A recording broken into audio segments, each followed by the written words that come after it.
The big fish. Um, Everybody wants to catch big fish, you know that.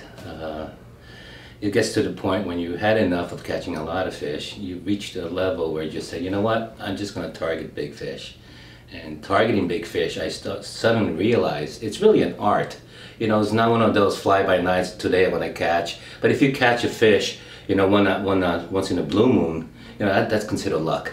But but I started realizing, because I keep a very tight log, I started realizing that from time to time I started finding big fish sporadically. So I would catch a lot of fish, then I would catch absolutely no fish, and then I started realizing from another point where I found some big fish, and I tried to duplicate it, and it was kind of very difficult to do that. I cannot tell you how many times that I ran into some friends out there, and they say, "Hey Alberto, you should have been here yesterday, or you just missed the bite." And I basically just say, really? Well, the truth of the matter is, I'm not targeting the fish that they're targeting. The fish that I'm targeting, it's literally a very specific fish. And everything that you know about striped bass fishing, per se, let's just say, you know, they're aggressive, they compete against each other and all that, those are the school class fish. And it's all about competitions, and that's where, you know, fast-moving lures and what have you, that will catch the fish. But what I like to do is, and I'll tell you why, I like to change that theory where you're going one fish at a time. How many times have one seen where you see a school of bait fish, and people catch one fish after another, and that school is just moving fast, and everybody's just following that school? But if you really stop for a minute, look what's really happening. Those who are following the aggressive school of fish, they are catching the smaller fish. But if you could turn around, you're gonna find seasoned fishermen out there letting everybody pass. Watch carefully what they're doing. They're pulling bigger fish only because those bigger fish are taking the remainder, the easy meal.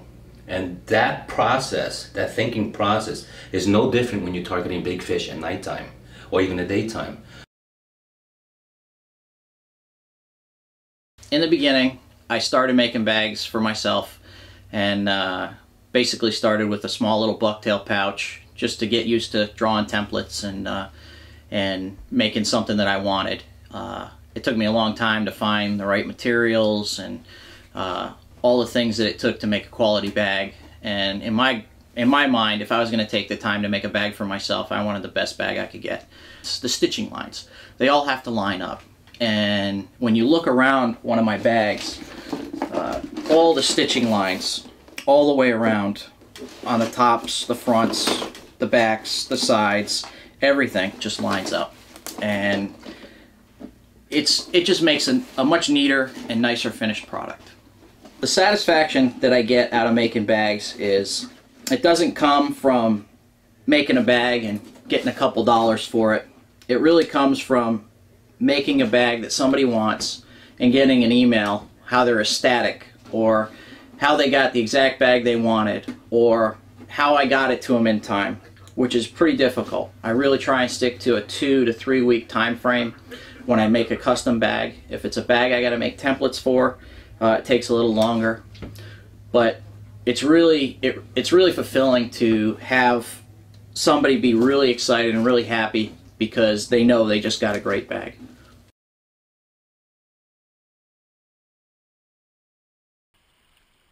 Oh my God, now look. Look at him, look at him. I see him. Grab him.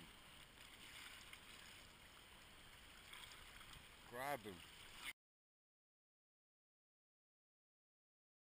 I'm real excited about some of the changes that we're happy to announce here at ZBass, and the major change is that we are bringing a good percentage of our manufacturing back to the United States, where we're having machine shops all across the eastern seaboard making parts for us. And having parts made in the United States is A, we want to support the US economy.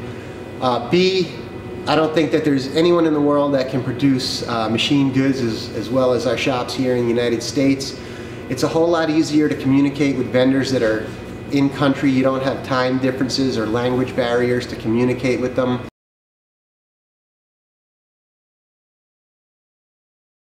Yeah, I think it's really important to be proficient with a bucktail because of its versatility. And I've said this so many times that just about any kind of fish that will strike an artificial is going to hit a bucktail. And probably even more importantly, the bucktails work under such a wide range of conditions. And if you think about where we fish, there's a big difference between going to a back bay where it's nice and calm, kind of shallow, fishing that environment, versus hitting the surf when it's 10 to 12 foot waves and lots of white water, versus going to an inlet and fishing a really heavy current.